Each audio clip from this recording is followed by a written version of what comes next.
වාතයක් නොවී සේල්ස් කරමුද?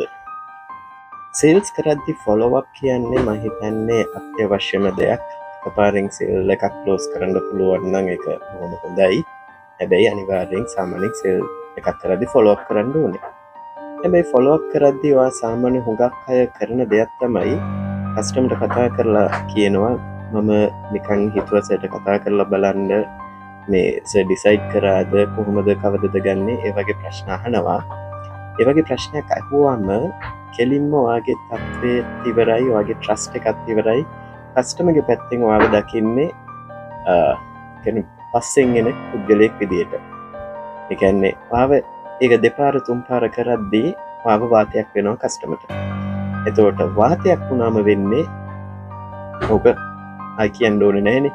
හැබැයි මම දැකලා තියෙන සමහරලාට මේ ඉන්ෂුරන්ස් ඉන්ඩස්ට්‍රි එකේ වගේ ඔය වාත ස්ට්‍රැටජි එක පාවිච්චි කරනවා කස්ටමර්ට කතා කරලා වාතයක් වෙලා අන්තිමට කස්ටමර්ට ඔය කරදරෙන් බේරෙන්න බැරි කමට මේ වගේ ගන්නවා වෙන්න පුළුවන්.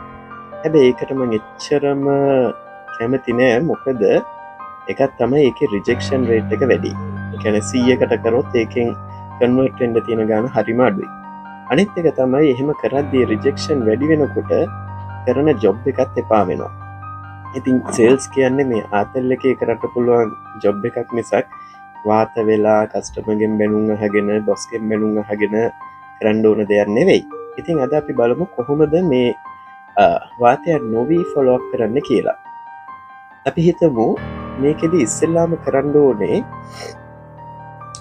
ඉමෝෂනල් එහෙම නැත්නම් ෆීලිං එකක් අල්ලගන්න ඕනේ අපේ පළවෙනි කන්වර්සේෂන් එකේදී.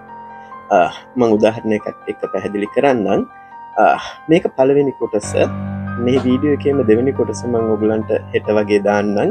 ඉතින් මේ මාව ෆලෝ කරලා සබ්ස්ක්‍රයිබ් කරලා අර නොටිෆිකේෂන් එකේ all notifications කියලා දාන්න. එතකොට හෙටගේ එකත් ඔයාටම පේන්න හම්බ වෙයි. right. එතකොට අපි බලමු මොකද්ද මේ ඉමෝෂන් එක කියන්නේ. මේ ඉමෝෂන් එකේදී වෙන්නේ කියන්නේ අපි විකුණන ප්‍රොඩක්ට් එකට හෝ සර්විස් එකට අදාළ දෙයක් නෙවෙයි. කියන්නේ අපි මිනිස්සු කියන්නේ හැඟීම් දැනීම් තියෙන සත්තු කොටාශයක්. ඉතින් ඒ හැඟීම් එක්ක තමයි අපිට සේල්ස් කරන්න පුළුවන් මේ ෆීලිංග්ස් එක්ක මේ ඉමෝෂන්ස් එක්ක.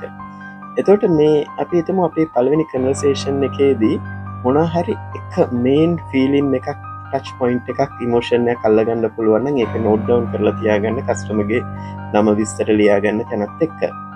එතකොට අපි හිතමු උදාහරණයකට ගන්නම් අපි හිතමු කම්පියුටර් එකක් විකුණන කෙනෙක් කියලා. එතකොට කස්ටමර් ගාවට ගියාම ඇයි ආ කම්පියුටර් එක ගන්නෙ? මේ එයාගේ දැන්ට තියෙන වැඩ කරන කම්පියුටර් එක ස්ටක් වෙනවා මොන හරි හේතුවක්